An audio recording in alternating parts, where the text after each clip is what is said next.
like we'd go to clubs before we'd made a record, before anyone knew or gave a fuck who we were, right? We go straight to the front of the queue and go, we're a girl band, you gotta let us in. And no, you didn't. Do you know who we are? Not yet. But you will. Hi guys, and welcome back to another episode of Life Uncut. I'm Brittany. I'm Keisha, and this is not just any episode of Life Uncut. This is a conversation with someone who defined an entire generation. Sorry, but if you told baby Brittany that one day she would grow up and speak to a real life Spice Girl, I would be absolutely beside myself. But I am so thrilled to introduce 1/5 of the Spice Girls. You might know her as Melanie Mel C, Sporty Spice. What else did you go by, Mel? Welcome to the podcast, firstly. Thank you so much. So am I your first Spice Girl? Yeah. You are a Spice virginity. Spicy V. Yeah. I'll be gentle with you. Maybe that could have been a name. Is that a missed opportunity, like the Virgin Spice Girl? Oh, dear God. I mean, we'd have to do some casting for that. I'm genuinely absolutely thrilled to chat to you today. And I mean, we can only hope that one day we tick off the boxes and we get the whole entire group. But I just think back to my childhood, and I must have been about 10, I would say. And I think that that's that really crucial age. I think I got so deeply sucked in, and I do want to say that I was Sporty Spice, just so you know. Like, I'm not just saying that as a flex. I'm not trying to warm you up. I was Sporty Spice. And we're going to get into so much about who you are, who you were before the Spice Girls, and who you are now after. But before we do want to throw you under the bus with your most embarrassing story. We do it with everybody. Oh my goodness. Yeah, there's probably been a few. I was talking to my daughter about this actually, and my daughter's only 16. She's got some good ones. But yeah, for me, I mean, there's been many mishaps on stage. Split pants, that was a fun one. Yeah, before doing Who Do You Think You Are, where we started wiggling our bums to the audience. So that wasn't my best day. But the one that just, you know, when it just like makes you shudder to the core, and lots of women, I'm sure, will identify with this. I was at the gynecologist and it's always a good at the start. time I had, yeah. And at the time I had a male gynae, and it was time for the well woman check, and I'm there, and you know what it's like, you know, getting undressed from the waist down, and having a dude, I had a female chaperone in the room, who was very lovely, and they're all, you know, very, very gentle and professional, and went through the whole, examination, and everything's fine. And then just as, he leaves the room and I'm just about to get dressed, knickers aren't back on yet. And the chaperone is very excited to meet a Spice Girl. And she wants to tell me. Wait till I got my pants on. Do you know what I mean? And I'm like, oh my God, that's really nice. You've just been looking at my vagina. Yeah, but you just made his day. So that was, yeah. I mean, because for all women, that's, you know, I've had a baby. I've had all kinds. You know, I've had hands up there. Do you know what I mean? If there's any time that you don't want to meet a fan, it's when they've just seen literally the inside of your pelvis. Yes. Yeah, absolutely. So that was, So does he double down and ask for an autograph while you got your pants off? Is he like, sign this? That's so funny. There you go. We've all got him. Well, half of us, right? Yeah, about half of us have had that experience. Yeah. I think that the thing that is always so strange to me at the gynecologist, or if you are seeing your GP here to get that checkup, is that they give you the modesty towel and they leave the room so that you can take, and I'm like, you're about to be a lot. This feels like it feels a bit redundant. Right up in there. You know what's weird for me? It's not the gyno, because I only go once in a blue moon. It's the spray tan. Oh, so yeah? you know when you get a spray tan and the same thing, right? They're like, hey, I'll just duck out and let you get changed. But there's an awkward amount of time where you're standing there, stark as, and you're cold, and you're like, is someone going to come back in? And then you don't know what to do when they come in. Like, do you play it cool? Like, you're like, hi, like, just hanging out. You're like, pay me like one of your French girls. I've got another one for you. What about like hair removal, whether it's laser or waxing? Because we get all up in there now, don't we? It ain't the 70s anymore. Yes. Also, it's so much more common here in Australia, and you've been spending a lot of time here. But Mel, we've had this discussion on the podcast before. What I can't understand is why there is not a uniform way to do the back. Like, you know the bit that I'm talking about. Some people want you to like lift a leg, some want you on the side, some want you on your tummy to spread apart. I'm like, we all need to agree. Every laser therapist in the country needs to come together and agree on the best way to go forward. We're not talking about the back. We're talking about the butthole, right? I went the other day and I got my butthole lasered along with a lot of other stuff, and it was a new technique I hadn't had. I've had it all, right? The spread, the roll on your tummy, the leg up, whatever. This one was new. It was like she was swiping an Amex. She got that laser and just swiped it down the middle of the cracks, and I was like, are you paying for something? What are you doing? Anyway, she's like, you're done. I was like, I don't think I am, but I'll choose to leave. Mel, I have so many Spice Girl questions I want to ask you, but I would prefer to start from the right here and the right now. You are, I can't believe we haven't run into you. You have been spending all of your time in Bondi. I'm in Bondi, and that's the end of the interview. Are we best friends? I don't know. But you're dating someone in Sydney. You've been living in Bondi, and you have recorded your 9th studio album there called Sweat, which is coming out in May, and that's a big reason about why we wanted to speak to you today. Can you talk to us about, why you decided to record it here, and what was the inspiration behind this album? I've been working on this album for, I think, just over 2 years. So I did a lot of work when I was in Sydney filming The Voice, and I've worked in LA and London as well. So, I would say Bondi's been super inspirational for me, because being Sporty Spice, I have found my spiritual home. To get up at like 5 a.m. and it's like Bondi Beach is busier at 5 a.m. than it is at 5 p.m. Mm-hmm, Do you know what I mean? It's very un-British. But if you saw the weather outside, because it's quite early here, we're getting into the depths of our like deep autumn. Winter's coming. Yeah. So to be in Bondi for me, being sporty, it's like, it's the dream. And, this album is such a reflection of what's been going on for me in the past 2 years. I've been DJing a whole lot more, traveling the world doing that. I've been loving working in Oz on The Voice. My lovely boyfriend has been a big inspiration on this album, and I'm just having a great time. And it was time for me to make a record that was really fun, to inject a bit of fun into my work. There's light and shade, because life's not all one thing, is it?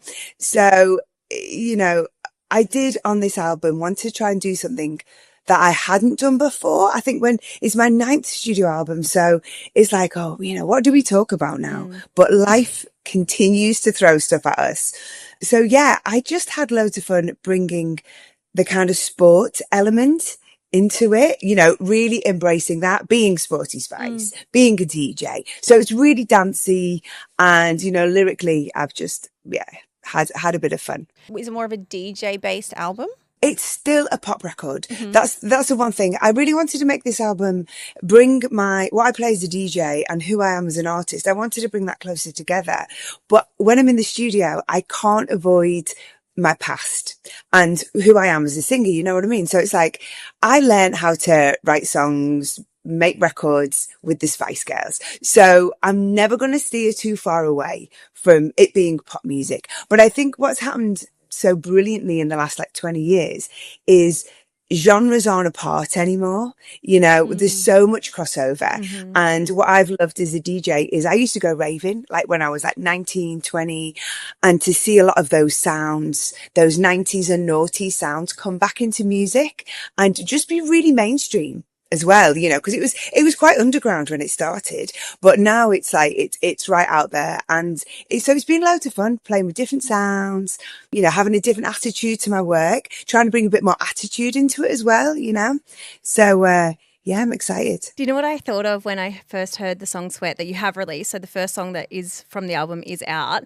I actually imagined it being played. So around Mardi Gras time here in Australia, we tend to have these massive concerts on Bondi Beach. And in my head, I was like, oh, this is just going to be an anthem. And I pictured you performing. And look, I have no idea if maybe if the people who organise those concerts are listening by any chance. I don't think they need to listen. Yeah. I think Sporty Spice can call up and be like, yo, it's Mel C. I just mean like I feel like that would be such a beautiful crossover and collaboration. And in the music, I feel as though I can hear the Australian inspiration of just like the fun, the outdoors lifestyle. And how was that for you? You spent a lot of time with us. Did you kind of feel as though you were maybe less recognisable here in Australia and you could almost be a little bit more normal? Or did you feel as though you were Sporty Spice living in Bondi?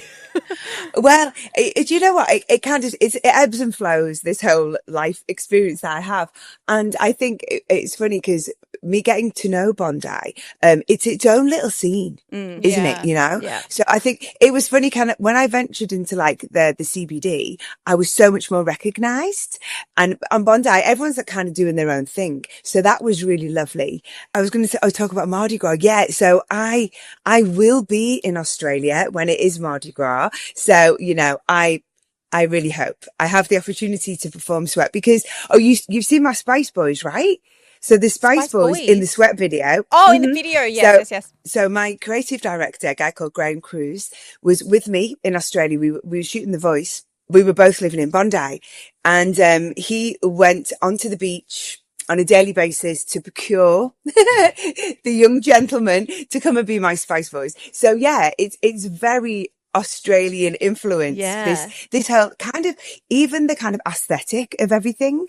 It was such a dream being there to work on this creative because it was like we just kept getting handed these gifts. You know, there are so many beautiful people down at Bondi. So like it's finding disgusting, my little, I know, really right? is. It is. It's a lot of pressure, but no, it was really fun. And yeah, it was perfect. Even the space we shot at Carriage Works, and which is just a gorgeous, because I know you have the Fashion Week over there, don't you? And oh my goodness, what an incredible location to work in. So yeah, Australia's been, a very special place for this record. While we're sitting here, you just said Sydney is a really been a special part and a lot of inspiration, and your partner has been a big inspiration. How did you meet him? I would love to know. And what do you think about dating an Aussie? Because, I mean, I went and married a European because I just couldn't find an Aussie, but a lot of people struggle dating Australians. They think that they're like not romantic and not chivalrous, and obviously you're having a good experience. I think I got a good one, if that's other people's experiences. So this is right. Okay. Little exclusive for you. Okay. Nobody knows this, but we actually met on Raya. That's where Britt met her husband. I got married from Raya. It can work, people. It can work. It can work. So I don't know how much to divulge. But Spill. I was in a relationship previously. And, you know, sometimes you get to the end of a relationship and you're like, well, first of all, you're like, I never want to meet anyone ever again. Yeah. Like, that's it. It's just me. It's me and my girl. That's it. It's us against the world, which it still is. But then you get to this point and it's usually on a drunken night out with female friends, right? And it's like, you got to get back out there. You got to start dating. So that's when the Raya thingy was set up, right? The profile was set up. So we're on this thing, which is really good fun as well. It's especially, again, with your mates down the pub. It's quite fun. We used to call it boy bingo. So we'd go through and, you know, see if there was any hotties on there, see what celebrities we could spot, which is always fun. See, Britt and I used to play a game of bingo when it came to dating apps, but it was if we matched with the same person. Yeah. We're like, gotcha. That was our version. Oh my gosh. Oh yeah. And luckily I haven't had any of that. All the other Spice Girls have spoken for, so that could have been awkward. So I'm on the app, and in my head, I'm like, you know what? I'm done. I'm done with this dude. I want someone who is all the things that he wasn't and the complete opposite. And I don't want somebody under my feet, you know. So I'm in London, and I match up with this guy in Sydney, and I'm like, well, he's absolutely not under my feet. But I did have a DJ tour planned, and I thought, well, he's really cute. This is worth pursuing. I thought, even if it's just dinner, he could buy me dinner, right? So I came over. It was November 23, and we went out for dinner. And this is a flex, right? I landed at 7 o'clock that morning. I stayed awake. I kept busy all day and I went on our first date that night. I mean, that's impressive. That's commitment. it's either, it's commitment or desperation. No, it's how you look at it. It's how we phrase it. It's how we frame commitment. it. It's all good. Yeah. So I was like, okay, because he booked this restaurant. It was hard to get into. So I was like, I don't want to let the dude down, right? I'm going to rock up. And we've been together ever since. So that's the story, which I've never actually told. So what qualities does he have that you were looking for? Like, what was different about him? He's just a real gentle soul. He's one of those people that just doesn't get all up in your business.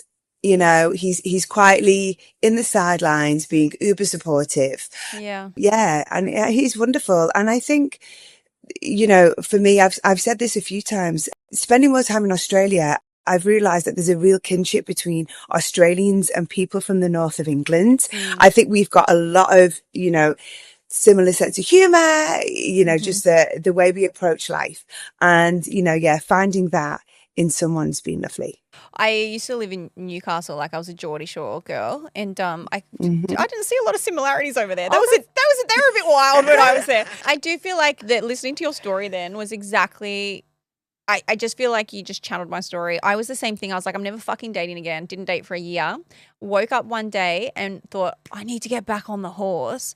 Went on to Raya, found my husband there, and I was like, exactly what you said. I said, I don't want anyone under my feet. I don't want anyone here. I want someone so far away that knows nothing about me. Met up with him thinking that I was just going to like clean up with this hot guy for a night and like have my first one night stand. And then I married him, but he still, I married the guy. So I still haven't had a one night stand. Like we were together ever since Stu. And the best part is he still lives in Italy. I shouldn't say the best part. We don't even live together. But it's like similarities, guys. It's everything that you just said. I was just like, wow, you're me and my Sporty Spice. We love to hear that. We love to hear that you're happy. We won't delve too much deeper. But let's like rewind to, I guess, the Spice Girls, how that came to be, and just, I guess, who you were before you found that. And whilst many people might know how you became a part of that band, I do think it's fascinating. I think there's a lot of people that don't know. So if you can take us back to how the Spice Girls came to be. Yeah. So, well, I went to performing arts college when I was 16. So I grew up just outside Liverpool and I danced from about the age of 8. And I think, you know, I did a lot of sport as well, like when I was at school. And I just got to this point where I realized being a performer was the thing that made me happiest.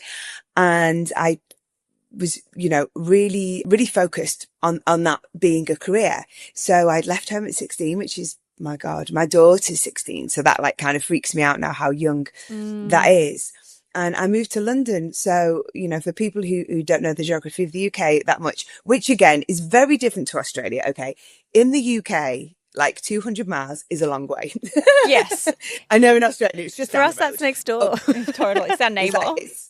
What's that expression of yours? It's over in whoop whoop. I mean, it's far. So yeah, so I moved down to London and I studied for 3 years, but I always wanted to work in music. But, you know, it's like, it was different then. I think there are so many avenues that you can release your own music. You know, we have social media now. You can kind of get your own little fan base built up. But back in the early 90s, it was very different. And I was out auditioning and got a flyer for a girl band. And I was like, oh my gosh, that's it. That's exactly what I want to do. So I went along to this audition and there was lots of kind of changes and things. I didn't make the original band. I didn't make it back to the second audition. I was sick. And then there was a girl called Michelle who was in the band and then she wasn't in the band anymore. And then Emma arrived and it was the 5 that you all know.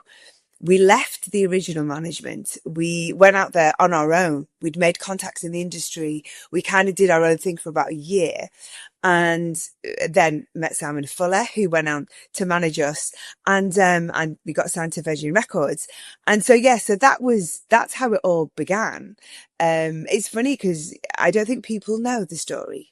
You know, there was lots of kind of ups and downs and changes before we became the Spice Girls. I think that's really interesting, Mel, because by all accounts, you would think, okay, this person or this company that has developed this band and shot you into stardom, do you think that you would feel some kind of loyalty to them or you owe them? But you guys actually just packed up and left. Was there something that went down that we don't know about that made you do that? Do you know what? I think because when Emma joined the band, it just felt like this like final jigsaw piece had been put into place.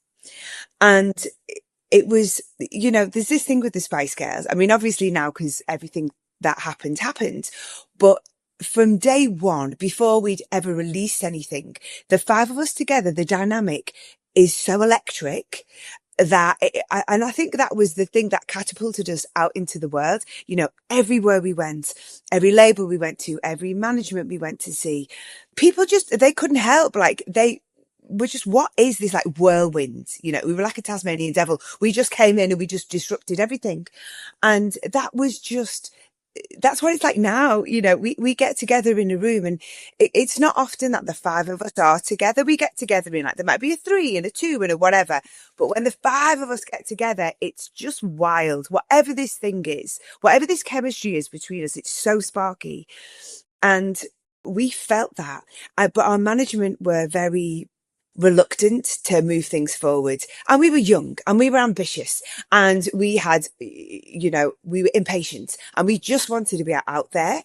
So I think because they were dragging their heels, we were like, screw this lot, let's go and do it on our own. We were so young, but I think we had so much belief because we could feel this energy, and also just having each other to bounce off each other, to support each other. We were like, we are going to conquer the world. And the minute we all went, we're going to do this, we never look back, and I think that's such a huge part of the Spice Girls' success. I also think that what you're describing, it's kind of like when you meet a partner that you just connect with, you can't necessarily identify what one thing it is, but there's just a different energy when you're together. There's just something that, whether you can identify it or not, it's there, and it's like that chemistry and that magic that can be created.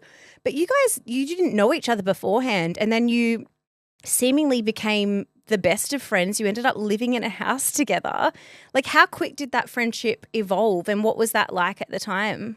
Do you know what? It came really quickly, and I think that being because we all shared this vision, so it was, and we never stopped. It's interesting now because, obviously there are a lot of TV shows that have, I think a lot of things post Spice Girls was quite Spice Girls inspired. So, TV shows that put bands together and this whole like training thing. But we were doing a similar thing, but behind the scenes, and we were all very self-motivated. So yeah, we'd be in that house. It was just crazy. We'd be like oh God, like it's so funny thinking back. It's like, must have been so annoying. But to our neighbours especially, we were always singing and dancing and doing dance routines, and anywhere we went, we'd get up and we'd do a song, and and it's cute because we were so young, but we just had this self-belief. Like we go, and I mean, Jerry's such a huge part of this. Jerry and Melanie being like the more outspoken members of the band, like we go to clubs before we'd made a record, before we'd released anything, before anyone knew or gave a fuck who we were, right? We go straight to the front of the queue and go, we're a girl band, you gotta let us in. And no, you didn't. Do you know who we are? Not yet. But you will. Did they let you in? It worked, that conviction, like about having each other to go on, egging each other on. Brit is so about this. She is the type of person who she's always like, you have to manifest what you want. You've got to talk about that you've already got it. You've got to believe in yourself even when other people fake don't. Fake it till you make it. Oh, right? you've never. I am the ultimate manifester. Like that, you can put that on my grave if you want. I'll die somehow manifesting something. You can put it on my grave. But what was it like? I guess you guys went from 0 to 100 so quickly. I cannot think of another band in the world, literally, that in such a short time dominated the world, but then I guess, for want of a better word, ended so quickly as well, because we know Ginger Spice left 22 months into your band being created. But what was it like to go from 0 to 100 when you're so young? You have not only the world looking in on you, but you have the UK media and the tabloids, who we know are some of the most vicious in the world. What was that experience like for you? Yeah, that was, yeah, it was a baptism of fire for sure. It's crazy. You know, we made 2 albums and a movie, all and toured. We're all within like under 2 years. It's insane. Yeah, it's nuts. So we got together in 1994. So it was 2 years before we released anything. And then, yeah, less than 2 years. And I think the thing that blows my mind is, you know, obviously we made great music. We made the movie. But it was like that cultural impact. And it's something like now it is wild. I don't think I can watch some box set or whatever it is, some TV show, some movie without there being a reference to the Spice Girls. You know, it's crazy, you know, whether it's actually the Spice Girls or Girl Power or one of the band members. It seems to be like a daily thing for us. And it has been since the 90s, which, you know, is crazy. But it was tough, you know, and I think nothing can prepare you for it. And the 90s and the noughties were brutal. Like the tabloid media here were horrendous. You know, things have improved. You know, they got a big old shake up when all the like illegal like phone hacking and stuff went down. And that happened to you, didn't it? Yeah. It happened to everyone. Everyone in the public eye had this experience. It was horrendous because, you know, you were reading stories about yourself and you were like, how do they have this information?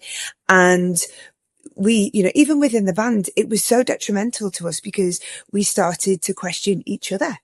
You know, each other's like loyalty, if we could trust each other, our families, our friends, you know, it was really detrimental to relationships. I can't imagine like how you would feel. You're in this tight knit group. There are 5 of you that know a pivotal, crucial piece of information. Then it's leaked. It's like the Wagatha Christie, right? Like you guys started the Wagatha Christie thing, where you're like one of you is telling my secrets. Who is it? There is no part of you that would think the press is hacking your phone, because that is like CIA level stuff. This is extreme stuff. Well, you know what's wild, right? What is wild is we were warned. And I don't know whether it was kind of a way of controlling us. But we were warned that anything we ever did would get found out. Right? Which is, imagine living like that. Because we were like late teens, early 20s. So you're going out, you know, you're experimenting, you're meeting people, you're having fun, you're figuring out who you are. But all of this is like under a microscope. Yeah. And you were getting told anything you do, any mistake you make, it will get found out and it will be publicized. Was there someone like the most famous person that you might have hooked up with that never made it out? Like, did you guys sneak in some relationships that you were like wow, I can't believe the press didn't hear, like, we made out? I don't believe. I think there might be one person that was like a question mark over. But there was like, did they, didn't they? But I think if I think about all the girls and anyone else in the public eye we might have hooked up with, I think that it's all out there. Wow. Yeah. Did that change how you lived life? Like, did it make you be smaller in your experiences because you were just terrified that you'd have to have everyone find out? Yeah, it really did. And I mean, not only in how you went about life, but how you internalized things, you know? And I think the hardest thing for a young person in the public eye, I personally found, was the narrative that's built up for you. You know, and I experienced this when I released an autobiography a few years back. And at the same time, I was gathering all the evidence for my phone hacking case, because I did do have a claim. And it was dark because I had to go back through everything from the 90s, everything that was ever written about me in the tabloids. And it was quite cathartic in a sense because, you know, I've had issues, you know, after I was working with the Spice Girls in the late 90s, early noughties, you know, I really struggled. I had an eating disorder. I had depression. I was, struggling with anxiety, and there was lots of things I had to address. And when I went back to look, I'm getting upset thinking about it. When I went back and saw the narrative that was presented of me, and thought about how young I was at that time, I actually forgave myself, because I felt so guilty for so long that I'd become a victim of those issues, you know? And, it's like so many performers. I'm a perfectionist, I'm very hard on myself.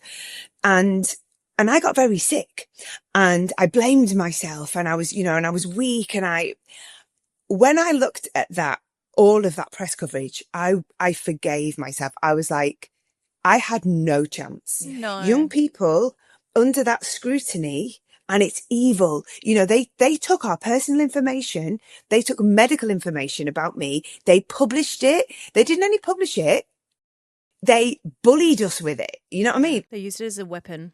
They did. They totally did. And so, like I say, in a sense, it was cathartic, but it makes me angry and it makes me really sad because I feel like they stole something from me. Do you know what I mean? They stole my freedom as a young person to live my life and make mistakes. And, so it was,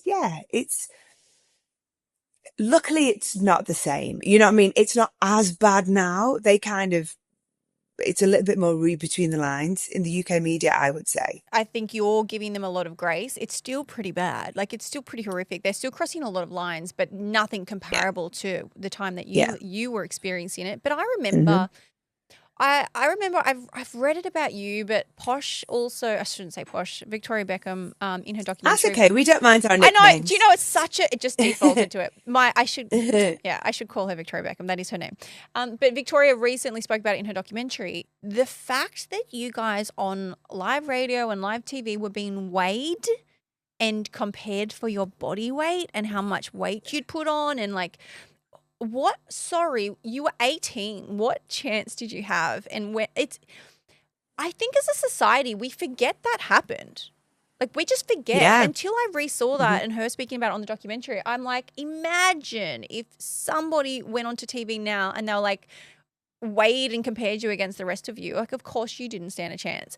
I know you would not blame the media, but is there a part of you that attributes your eating disorder to the things that were written and said in those times? Yeah, you know what? I think whatever happens to us in life, there's lots of factors around that, isn't there? What was difficult for me personally, I'd grown up in an environment being a dancer, as a dancer. Went to college 16 to 19 and I knew people, who were suffering. And so I'd been exposed to people with eating disorders, but I'd never succumbed to that. And it was that scrutiny that kind of just pushed me over the edge. Yeah, like you say, you can't blame people, but there's catalysts, a comment about the size of your legs or a mean headline or something. And it feeds into that insecurity and it definitely makes these problems worse. Mel, please only share what you're comfortable with, but are you at a point now of resolution with that eating disorder, or is it something that has, it kind of always lives in the back of your mind, even now at 51? Like, does that does it still exist for you in your mind, the diet culture of the 90s and the kind of the pressure that you were put under at the time? Do you know what? It was a really long journey back to full health. And I feel like, diet culture, I look at the 80s, like my mum was always on a diet. I mean, my mum's in incredible shape, but I just think as women in our society, there has always been so much pressure. The thing that I love now, I mean, nothing's ever perfect, is the aesthetic has changed. Yeah. There is so much more body positivity. I'm muscular. That's not for everyone. You know what I mean? It's like, I know I get criticized sometimes because, she's too masculine, whatever. Screw you. This is my choice. Thank you so much. This is how I choose to look. Do you know what I mean? I work hard. I love working out. I eat good. I look after my body. I'm 51 years old. I still work like I'm 25. Do you know what I mean? Nana gets tired. I'm not gonna lie. But that 3 p.m. nap hits different. Yeah. So, life is different, but I want to continue to work at this pace until I drop dead, and that's what it's going to take to do it. I'm taking my collagen. I'm doing my weighted walks. I'm doing all the things, right? That's what I choose to do. But in the 90s, it was very much heroin chic. You know, it was skinny was the only way, especially if you were in the public eye. We had all those lovely magazines. They'd circle the cellulite. They do all that stuff. I mean, thank God that, you know, my daughter isn't growing up in that culture. She wants a big bum, you know, I mean, I want a big bum now too. I'm like, yeah, right. Bring the squats on, girl. So yeah, so thankfully the aesthetics changed. And, you know, of course we still are under a lot of pressure, but I think those things, there's like from childhood, from being a young person, it never goes away. But to answer your question, yeah, I've had a lot of therapy and yeah, I think time, wisdom, becoming a mum, you know, meeting a fantastic partner, all of those things, that it's a lot of it's confidence, isn't it? It's like figuring out I'm okay, you know what I mean? I'm okay no matter what, and just actually giving yourself a bit of a break, being kind to yourself in every way. I don't train like a lunatic anymore. I mean, I train hard because I love it, but I ain't on that treadmill for an hour, you know, sod that. So yeah, it's been a journey. Yeah. $1 million question. Did you guys get to pick your names? Like, did you get to say, I want to be Sporty, or did someone put that on you? We were named by a magazine. So, you know, you must know Top of the Pops. It's iconic TV music show in the UK. Well, it was sadly no longer with us. And they had a magazine and it was the editor. And we had lunch with him and he was like, you guys, you need a nickname. So they just like published the magazine one week and give us these silly names. And they just stuck. And actually in the US, they don't know our names. They kind of know them now. But like back in the day, it was just all nicknames. Interesting. I did not know that. So when the Spice Girls took off, you didn't have the names yet. That was given to you after the fact. Yeah. And it was like I say, it was never meant to be a thing. It just caught on. Was and we anyone loved dirty? It. And dirty with the names? Like, was Ginger like, fuck, why am I Ginger? Like, yeah. No, we loved it. And we totally played up to it and we became caricatures of it. And the funny thing is now, because, you know, obviously Ginger, the colour of her hair, right? But, you know, she was fiery and she was outspoken and she was loud. And, you know, we kind of become these characters of these nicknames and we haven't changed. You know, we get together now and we're still, you know, Victoria was always a bit posher than the rest of us. She'd be the first to admit she ain't posh. Well, she kind of is now, but she wasn't then. But yeah, Mel B's scary. I mean, I don't know if you've met Mel B, but she's scary. Mel B's scary. That's too funny. She would be the one that I wouldn't have wanted to cross for sure. Like absolutely, that's what she gave. But you know what she is, right? So Mel B she's one of those characters where you wouldn't want to cross her, but if she's got your back, you're good. It's all good. You know what I mean? Yeah. Okay, so you're given these names. Do you think that actually impacted the way that you interacted with each other, that you like lent more into the characters that you were given within the dynamic, or did it just naturally kind of fit? Like what came first, the chicken or the egg? Yeah. Well, I think it's funny because you've sparked a little memory, because people often ask, you know, about the nicknames and the way that we all dress differently. Yeah. And when we were with our first management, I can remember the day. It was, you know, we were trying to figure out who we were, who we wanted to be as a band.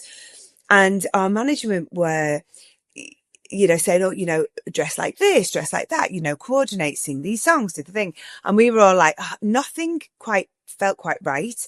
And one day we were in a rehearsal, and we used to rehearse in like this dance studio with mirrors. And I was in a trackie and Emma was in a little baby doll dress and Jerry was in something from like I don't know what you guys call it. We call it like a charity shop.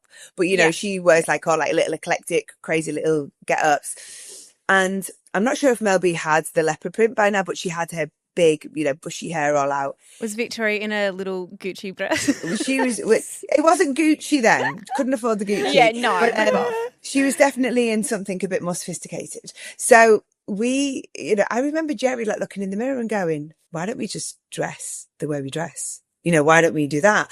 And it wasn't like a big thought and, you know, a master plan. It was like, well, you're comfortable in a tracksuit. You know, you're comfortable in your dress. And so that's how we presented ourselves out to the world. And that's, you know, a lot of the, you know, obviously my nickname's very much on how I dressed and like my physicality and stuff. But yeah, that was something that came quite early. And I think we just like these nicknames did evolve into our characters, but it's like, It is who we are. I think we played up to it for the cameras, but our personalities really haven't changed. I remember we were in rehearsal for our tour. We toured the UK in 2019. We did stadiums. Oh my God, the show was amazing. If you do it again, can you send us a ticket? Because I missed out. Well, it would be nice to do it in Australia, right? Yes. You know, we've neglected you guys for way too long. You have. But we were in rehearsals and Mel B had leopard print on. I had a trackie on, and we just like, I think Emma was probably like baby blue and had some little bunches in it. And we were like, we're ridiculous. Like we just literally are these people. We have never changed. Yeah, I think that's really beautiful. And it's quite obvious to the rest of the world. I think that now we can probably see a little bit more through the cracks. But I think it's really obvious that you guys had such genuine love for each other and loyalty towards each other and support for each other. Has that continued on for, are these lifelong friendships? Are these people that you will go to the end of your days just loving so thoroughly? Absolutely. But you know what? It's beyond friendship. It's family because we grew up together. We had our siblings. It's funny because 4 of us have siblings the same age. So, they experience, because, when these things happen to people, it's not just the Spice Girls it was our family, it was our close friends. And we had everyone so close to us. So we grew up with each other's parents and now the kids, obviously we all have our own kids. And sometimes we drive each other crazy. Sometimes we fall out, and people, they love that. The media love that, don't they? Oh, there's a rift in the Spice Girls. Yeah, of course there is, because we're like sisters. Yeah. Sometimes someone's really acting up and we're really angry with them. But if anybody said anything negative about them, we would be on them. And that's the nature of the relationship. And that's never going to change. It's also so true. Yeah. It's like, because that was going to be a question, but I love that you just own it and claim it. And you're like, yeah, we had a fight. Get over it. Like tell me a relationship in the world that is smooth sailing. But isn't it so funny that you could say that? Like I could say something about Brit but no one else can. But if anybody else said something like that, they can fuck right off. But what was the deal with, if you can, with Jerry when she left? Because I think that was a really big, it shocked the world. I never forget reading the headline. I was like, what do you mean the Spice Girls are over? Like that ripped hearts out all over the world. Was there a falling out there over something, or was it just not for me anymore? Do you know what? It was a difficult time. It was a difficult time for all of us because it came as quite a shock. I think Jerry had been struggling just personally within the band. And I think, gosh, at that point, we were all at burnout. We were on tour. We hadn't stopped for like almost a couple of years. And I think it had just got to that part of being a Spice Girl. We all have parts of being a Spice Girl that we love. Jerry is very creative. Myself and Jerry spent a lot of time in the studio. We'd often work extra hours on choreo, because she wasn't a trained dancer. She openly admits that. So we'd hang out and we'd work a bit more on that, and she'd be so creative, in the studio with lyrics and song ideas. But when it came to the live, it doesn't give her the same fulfillment as it does someone like me or Mel and Emma. And I think for her at that point, we were all so exhausted. And, and there was tensions between us. We talked about the media situation. And I think she just got to the point where she's like, I can't carry on. I can't do this anymore. And at the time we were really hurt. We were really upset and we didn't believe it. We were we thought she'd come back. There's footage of me because we come back to the UK to do a show. We just released Viva Forever and I had to fib and say she wasn't well and I'm the worst liar in the world. But we did honestly believe she was going to come back. I think we were leaving her voice notes come on, you silly cow, come back now. We get it. We're sorry. You can't. Yeah, we hear you kind of thing. And then she just didn't. she just didn't. She just didn't. Yeah. Who would you say that you are closest to now after all this time? I think myself and Emma. We've always remained closer. We don't live that far from each other, actually. We socialise probably more than I do with the other girls. But you know what's interesting? I think within the band, we all have, and this is like friends, isn't it? We have different relationships with each other. everyone's relationship is quite unique. Yeah. And then, I mean, I could sit on the Spice Girls forever, but you are so much more than that. You did go out on your own once the Spice Girls dissolved. What was that like to try and start fresh and find a new identity? Because all of a sudden you are a Spice Girl, but you're not. You're Melanie C, and you were trying to say, hey, like, look who I am on my own. I imagine that you sort of get stuck with, because I don't want to say stuck with, but here we are now still talking about the Spice Girls, 20, 30 years on. How did you redefine who you were, and did you find it a real struggle? Yeah, it was super hard. I think initially I was desperate to do that. I wasn't ready to stop, because I think I'd already developed, some of the issues that I was dealing with. And I think I was too scared to stop, because I'd have to face things. So we toured in 1998, and on the American leg of the tour, both Melanie and Victoria fell pregnant. I love that. Fell pregnant. Yeah. Oh, whoopsie. Yeah, it's such a stupid way to say it, isn't it? I fell on the penis. Whoopsie. Oh my God, I fell on the sperm. Yeah, it's so funny. Oh, yeah, how should I phrase that? They got knocked up, basically. Yeah. And so, of course, that meant there'd be a natural break in what we were doing. But for me, it was like, right, I can't stop. I won't stop. And I went to LA and I started working on my first solo record. And that was probably a tricky time, in the sense that I absolutely loved expressing myself as an individual, and just, being part of the band is incredible, but it's quite overwhelming. And I think being one of the quieter members of the band, to be able to have my own voice and not have to compromise in any way, I was like, I really like this, So that first record was, it was such a magical time to be able to express myself in that way. But also it made me really determined to prove that I was more than just Sporty Spice. So I feel like I kind of parked Sporty Spice for a few years, and I was trying to redefine who I was. And, it's all there on the internet. You can see there's hairstyles. You can see me figuring my shit out. There were definitely lots of different hairstyles. Yeah. So although creatively, making music, that was all going well, visually I wasn't quite sure. So that took a little bit of time to figure out. But it's funny, because I was so like, I'm more than a Spice Girl, I'm an individual, which is kind of redundant, because the Spice Girls is this enormous entity and something I'm so proud of, that coming back to it and embracing it and realizing I am an individual as well as being part of this incredible thing, it serves me so much better, Can you don't have to answer this, but do you guys still get royalties from the Spice Girls? Yeah, absolutely. Yeah. So could you just live off the royalties now? Like, hypothetically, you don't want to lift a finger again. Is it enough are you killing it? Asking for a friend. You know what? It's all relative, isn't it? It's relative to the lifestyle you want, right? Yeah.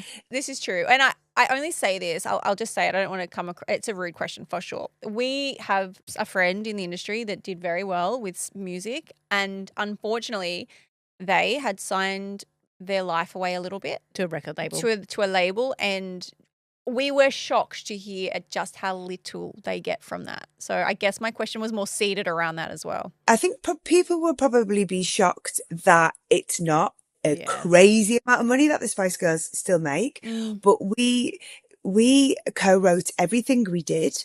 So obviously there's 5 of us, and we had 50% of all the songs split between the 5 of us, so like 10% each. So obviously those songs are still loved and played. So we do get publishing royalties from that. Yeah, I suppose, and recording royalties as well. So there are ways, there is revenue streams still out there. Yeah. But you know what? For me, it's like, I love what I do. I could probably I'd have a very different life, but I love making music. I love, speaking to people. I love traveling. I love performing. So why would I stop? I was going to ask you, like, you've got your 9th studio album coming out. Do you still get that same buzz performing? Like, does it still kind of Oh feel my the gosh. same? Oh my God. Absolutely. It's like more so, because I think Really? yeah, I think you just become more appreciative the older you get. You know, like back in the day, like with the girls, when we did 2019, those last shows, it was great because we were present. We really appreciated it. You know, we could really take it all in. In the 90s, we were in survival mode. Yeah. We were knackered. You know, we were yeah, living day to day, yeah, to get through the amount of work we were doing. So it is beautiful to revisit something and really appreciate it. What was it like performing in front of your daughter? Was that like kind of strange for you guys to have them realize, you know, who their mums were? Amazing. Yeah, you know, it's funny because people say, oh, you know, when did you introduce your daughter to the Spice Girls? And it's like, she's just grown up with it. You know, she's met the other girls, she's been along to my shows and she's watched the videos and all the things. But it blew her mind to see, like in real time, mum in a stadium, face on a screen, like 90,000 people screaming, you know, singing along. I think all of the kids, because they were like such lovely ages when we did those shows, we weren't able to see them, but their reactions, they were all a bit gobsmacked. So for like 2 weeks, I was the coolest mum ever. I was about to say, you were at sold out Wembley Stadium. So you probably went from mom, you're embarrassing me, to like, that's my mom. That's my mom. Yeah, totally. But then after 2 weeks, we were still on the road. It was like, yeah, just back to normal. Cringe. How funny, because it's like it's one thing to grow up knowing that your parents do something cool or you know, I was in a band once, but it's another thing just to see the reach and the love and the excitement that you had, because there are not many people that are selling out Wembley Stadium, you know, especially like 20 years after the fact. Yeah. Should we do some quick fire Yes, questions? we've got some Spice It Up with Mel C questions for you, Mel. So these are just like fast back and forth. Can we start with your favourite tour memory? And it can be from any tour that you've ever done. Okay, this is going to make me sound a little bit strange.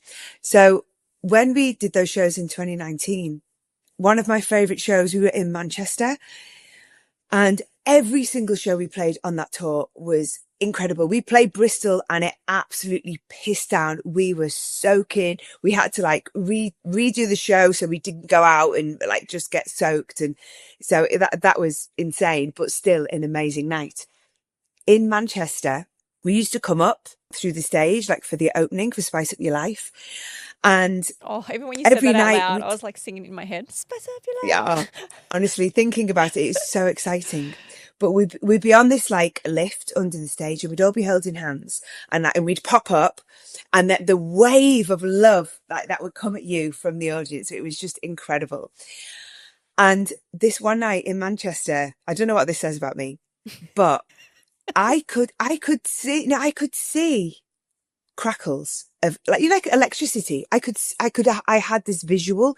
There was so much energy. Honestly, it was wild. And I swear down, it happened. I saw this thing. And so that for me is like, it's otherworldly. Mm-hmm. Were you in a lightning storm? Yeah. I know, it was this crackle of energy. I saw it from the audience. Wow. And it's so hard to describe to people the feeling when you're on stage in that environment. And it's like, so I think back to Croke Park as well. That's another one. It was Croke Park in Dublin. It was the first night of the tour and you're shitting yourself, right? We're not ready. Can I remember everything? I'm going to make a fool of myself. Can I get through it? All these things are going through your head. So we were shaking, your knees are going, and we were all like gripping each other's hands. And the moment we popped up onto the stage, there was this like wave, this like physical wave of love that hit you.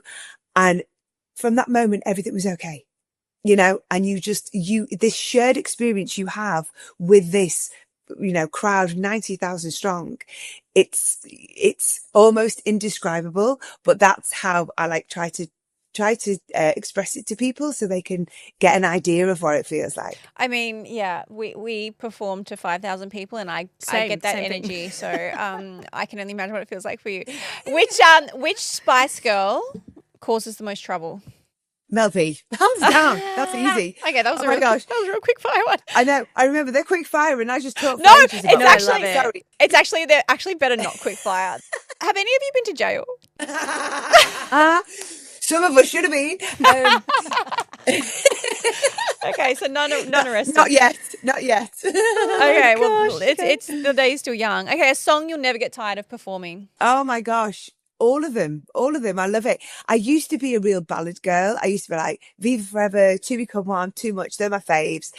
And then when we did the Olympics 2012 in London, it was a little medley of Wannabe and Spice Up Your Life. And I was like, these songs bring people so much joy that they have become, absolute favourites as well. Can I just tell you, Mel, that before we started recording, I was talking with our video editor, Ness, who absolutely loves you. And I was joking about this meme that went around my friendship group like a couple of years ago. And it said, despite the contradictory advice that circulated in the 90s, if you want to be my lover, please do not get with my friends. Yeah, it just hits different now, doesn't it? Yeah. Back to that bingo thing where we would match with the same people. What is your biggest ick? Oh my goodness, my biggest ick. Oh, do you know what I hate? I hate people who go, I tell it like it is. Oh, fuck off. You're just that really annoys me. That's so It's like, funny. Oh, it just annoys me. It's like, you tell it like it is. Yeah, you're just mean. Or I think that's for other people to say what you are, not you. Do you know what I mean? Yes. It's also like, it's on par with people that say, hey, no offense, you fucking mole. I think it's more like when you're dating and the person that, like, this only happened for me with guys where they'd be like, I'm a really nice guy. And I remember getting to the point where I was like, do you know what, actually, that's for me to determine. That's actually not for you to self-identify as. You won't need to tell me. Yeah, that's self-awareness. Do you know what I mean? It's like, don't patronise me. I can decide how I view you. Yeah. Who's the Spice Girl that you would trust the most to take your daughter on a holiday? That's a good question. It's funny actually because Mel B, I love you, Mel. He's getting a bad rap in this thing. I'm like the one my daughter would probably like to go on holiday the most with, but the one I'm like, and ain't happening. Because that's the same holiday they're most likely to get arrested. Yeah, exactly. Exactly. Well, we have this joke, like me and Mel, because my daughter's really sassy, and even when she was little, we'd be like, shouldn't she be your daughter? You know what I mean? She's a little bit like you. I would trust all of the girls with my child, to be honest with you. I think she would. Who would she? Yeah, she'd enjoy going on holiday with Melanie the most, probably. But then Victoria, probably, I'm sure that would be a pretty nice holiday. She's got a nice boat. Oh, yeah. I don't know. If I was a teenager, I think I'd be going with Victoria. I was like, I'd be going with Victoria. Yeah, right. Last question. Who's the most famous person you've kissed? Oh my God, it's such old news, isn't it? I suppose it would be Robbie, would it?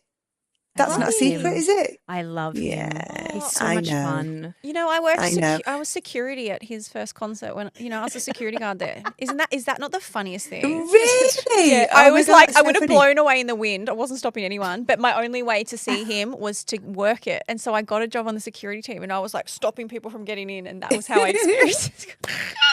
Mel, I am so grateful that you've taken the time to speak with us. You are just, I know that, I hope this comes across in the way that I mean for it to. You're so normal. Like, you're just such a normal, lovely person to have a conversation with. And you just tell it how it is. It's like, you just tell it how it is.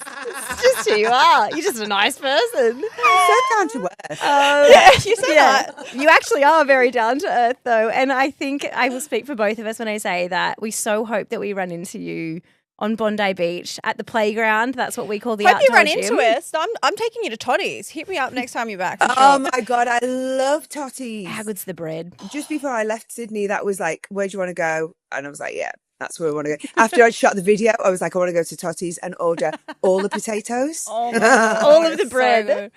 Yeah, all the bread, all the potatoes.